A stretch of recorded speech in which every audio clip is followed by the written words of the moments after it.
Hello guys, welcome back to study. This is Dheeraj Kumar. देखो, अभी exam से पहले ना हम कुछ चीज़ों को दिमाग में रख के चलते हैं कि हमको मिनिमम कितना स्कोर करना है। मैक्सिमम तो जितना हो जाए, लेकिन मिनिमम इससे नीचे हमको नहीं करना है। वैसे मैंने पिछली वीडियो में कहा था कि आपको 110 में 110 अटेम्प्ट करने, तो इस बात को हमेशा दिमाग में रखना कि हमको आए ना आए आंसर करना चाहिए। ठीक है, क्यों भाई? आंसर करके ही आना है, बिकॉज यहाँ पे कोई नेगेटिव मार्किंग नहीं है, तो फिर सवाल को छोड़ना नहीं है। और ये कंप्लेंट नहीं होना चाहिए था कि सर टाइम नहीं बचा। भाई टाइम बचाना तो आपके हाथ में है। ठीक है, मैंने इसका एग्जांपल भी दिया था आपको सुबह में कि अगर सेक्शन 1 में 45 मिनट में 60 क्वेश्चन करने हैं, अगर आपने 42 मिनट गवा दिए, 3 मिनट बचा है आपके पास, 10-15 सवाल बचे हैं 3 मिनट के अंदर करने के लिए। 3 मिनट में आप अगर 1-2 सवाल बना भी लोगे तो बहुत बड़ा 30 मार्क खान नहीं बन जाओगे। अगर 3 मिनट में 10-15 सवाल हम तुक्का मार देंगे ना, तो 3-4 सवाल तो इसी से ही हो जाएगा। बात समझ में आ रहा है? तो वो काम ज्यादा बेटर है। अगर लास्ट के 2-3 मिनट बचाओगे, बचा पाते हो तो बहुत बढ़िया, नहीं बचा पाते हो तो बेवकूफी होगा आपका। बचाओ और लास्ट में जितने सवाल बच रहे हैं ना, सबका आंसर कर दो, छोड़ो ही नहीं। अपना परफेक्ट तरीका है। सेक्शन 1 एंड सेक्शन 2, 3, 4, 5 जो भी है। अब मैं कुछ प्रीवियस ईयर के रिजल्ट्स दिखाऊंगा आपको। ओबीसी का रिजल्ट दिखा रहा हूँ। यूआर वाले आप तो संभल जाना कि इससे ज्यादा ही आपको लाना है। स्टेज 1 का जब हुआ था रिजल्ट, तो आपको मिनिमम ओबीसी को 80.845, ये मतलब लगभग 81 नंबर पे जीडी के लिए पास किया गया था। ठीक है, ओबीसी को।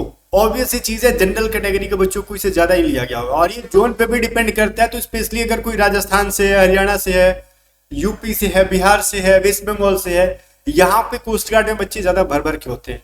ठीक है, तो आप लोग तो थोड़ा सा इस टारगेटेड स्कोर को रखना ही दिमाग में कि इतना आपको स्कोर करना ही है, इससे ज्यादा करना है। इतने पे सिलेक्शन नहीं हुआ था किसी का, ठीक है ना, इससे ज्यादा स्कोर पे सिलेक्शन हुआ था। अब सिलेक्शन कितने पे हुआ था भाई? 81 नंबर हुआ था, तो मतलब जिसका 81 तो 82 के करीब होगा, उसका सिलेक्शन हो गया था। और लास्ट में टाई अप मार्क्स सेक्शन 1 में 55 कह रहे थे कि अगर टाई कर जा रहा है तो आपको 55 स्कोर करना है सेक्शन 1 के अंदर। 60 नंबर के पेपर में आपको 55 स्कोर करना है अगर मार्क्स टाई करता है तो। और सेक्शन 1 में अच्छा खासा स्कोर कौन कर पाया था? हमारा बच्चा जो हमारी पीडीएफ को पढ़ के लास्ट टाइम में गया था, देखो, जिसकी फाइनल ज्वाइनिंग भी आ गई है बहुत सारे बच्चों की। आप देख रहे हो यहाँ पे, ये देखो ज्वाइनिंग का एडमिट कार्ड। ठीक है, ये देखो शॉर्टलिस्टेड फॉर चिल्का विल्का जो भी है ना, ये रहा आपका कोस्ट गार्ड का, ये नेवी का, दोनों में शॉर्टलिस्टेड है ज्वाइनिंग के लिए। ठीक है, तो जो बच्चा लास्ट टाइम में हमारी इन सभी पीडीएफ को पढ़ के गया था, वो सेक्शन 1 में धुआंधार रिजल्ट कर रहा था, क्योंकि बहुत सारे इंपॉर्टेंट क्वेश्चन है जो कि एग्जाम में या तो एज इट इज आ जाते हैं या फिर सेम कॉन्सेप्ट पे आते हैं। ठीक है, तो आप सारे पीडीएफ को अगर बाय करके पढ़ना चाहते हो तो व्हाट्सएप करके बाय कर सकते हो। सारे पीडीएफ की प्राइस अलग अलग है और सारे पीडीएफ सेक्शन 1 एग्जाम के लिए है। ठीक है, अब मैं आ जाता हूँ कुछ चीजों को दिखाता हूँ आपको। ये तो रहा आपको ओबीसी का। अभी मैं आपको एक एससी कैटेगरी के बच्चे का दिखाता हूँ, जिसको सेक्शन 1 में पास करने के लिए 62 नंबर मांगा गया था एंड 64 नंबर पे उसका मेरिट बना था। ये जोन पे भी डिपेंड करा, ये एससी कैटेगरी के बच्चे का है, दिख रहा आपको। और 64 नंबर पे, और उनको कहा गया था कि आपको सेक्शन 1 में 40 मार्क्स लाना ही है। ठीक है, मार्क्स टाई अप होने पे। तो ये गाइस जरूरी नहीं कि हर बार यही रहे, हो सकता है अगली बार एससी का भी 68 आ जाए, 70 आ जाए।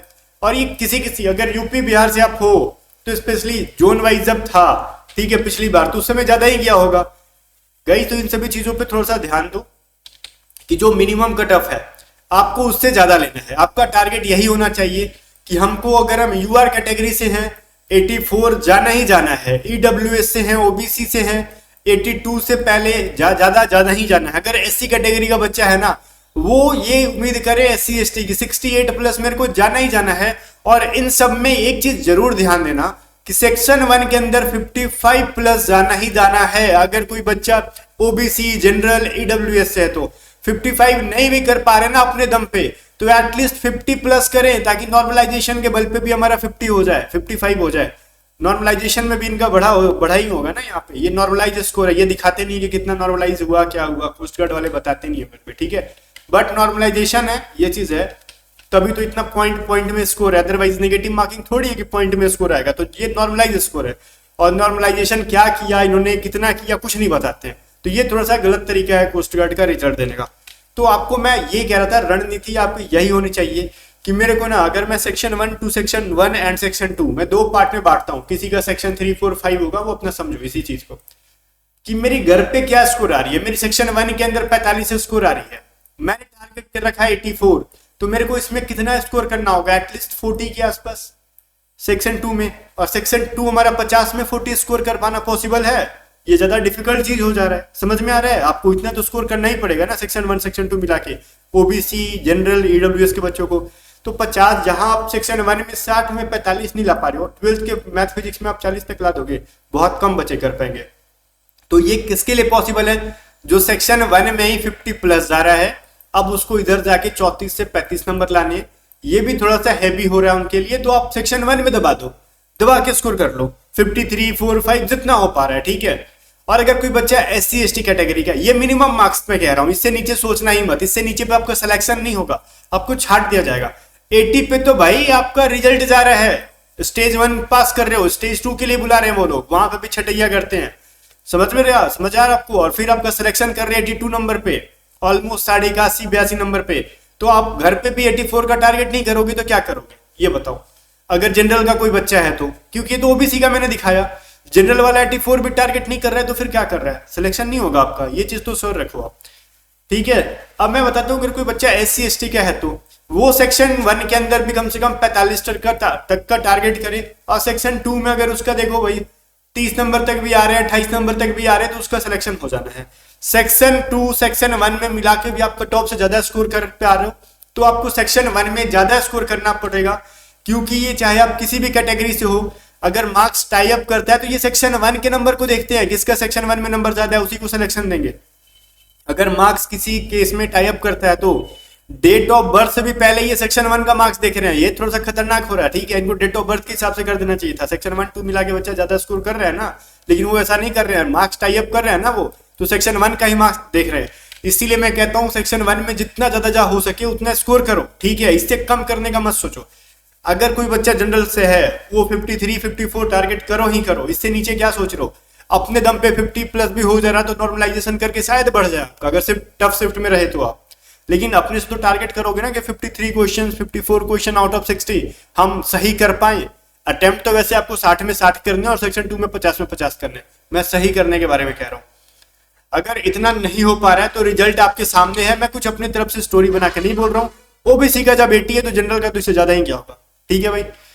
अब देख लो SC कैटेगरी का भी मेरे सामने है, फाइनल भाई का ऑप्टेंट था 62, कट ऑफ फाइनल गया 64, 2 नंबर से बच्चे का रह गया। सोच लो कितना खर्चा है, एक 2 नंबर से जब बच्चा छटता है। अब ये तो बच्चा 2 नंबर से पीछे हुआ ना, ये देख लो इन भाई के 80.84 नंबर हैं और फाइनल मेरिट जाती है 81 पॉइंट, सोच लो। अब इस बच्चे की क्या 1 नंबर से भी कम, 0.7 नंबर 6 नंबर ऐसे करके 0.5 नंबर, ठीक है, आधे आधे नंबर से बच्चे छट रहे हैं मेरिट लिस्ट में, एनरोलमेंट लिस्ट में, जो भी कहते हो। तो एक एक नंबर आधा आधा नंबर कितना इंपॉर्टेंट है आप समझ रहे हो। और आपको मैक्सिमम स्कोर करना है सेक्शन 1 के अंदर, और सेक्शन 1 के अंदर देखो भाई, सेक्शन 1 के अंदर जिसका ज्यादा स्कोर होगा सिलेक्शन उसका कोई रोक नहीं सकता है। 60 नंबर का पेपर है, सेक्शन 2 की अपेक्षा ज्यादा कम टाइम के अंदर सेक्शन 1 में ज्यादा स्कोर कर सकते हो, स्पेशली जब हमारे नोट्स को पढ़ते हो लास्ट टाइम में ना, तो ये आपको ज्यादा मदद दिलाती है। मैं ये नहीं कह रहा हूं कि मैं क्वेश्चन आउट कराता हूं, मैं सेटिंग कराता हूं, नहीं, अपने एक्सपीरियंस के बेसिस पे बेस्ट लेवल के क्वेश्चन की प्रैक्टिस करवा दे रहा हूं अपने नोट्स के थ्रू, जहां से मैक्सिमम आपके एग्जाम में क्वेश्चंस कवर हो जाते हैं। बाकी गाइस मिलते हैं नेक्स्ट वीडियो में, तब तक के लिए बाय बाय। और कल एग्जाम देके आओगे ना, जब भी एग्जाम देके आओगे इसी नंबर पे आपको व्हाट्सअप कर देना सारे क्वेश्चंस को, ताकि मैं एग्जाम का रिव्यू यूट्यूब पे करवा दूं और आप मिला लोगे आपने कितना सही किया कितना गलत किया, ठीक है। बाकी याद से क्वेश्चन भेज देना और इसी नंबर पे मैसेज करके PDF भी खरीद सकते हो। मिलते हैं नेक्स्ट वीडियो में, तब तक के लिए बाय बाय। वीडियो को शेयर कर दो और रेडी स्टडी को सब्सक्राइब कर लेना।